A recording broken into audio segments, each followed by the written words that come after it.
What is the term for the act of intentionally causing the death of another person? Homicide. What is the illegal act of taking someone else's property without their permission? Robbery. What is the term for intentionally deceiving someone for personal gain or to cause harm? Fraud. What is the illegal act of intentionally setting fire to property? Arson. What is the term for the crime of entering a building unlawfully with the intent to commit a crime inside? Burglary.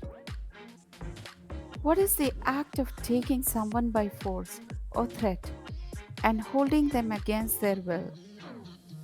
Kidnapping.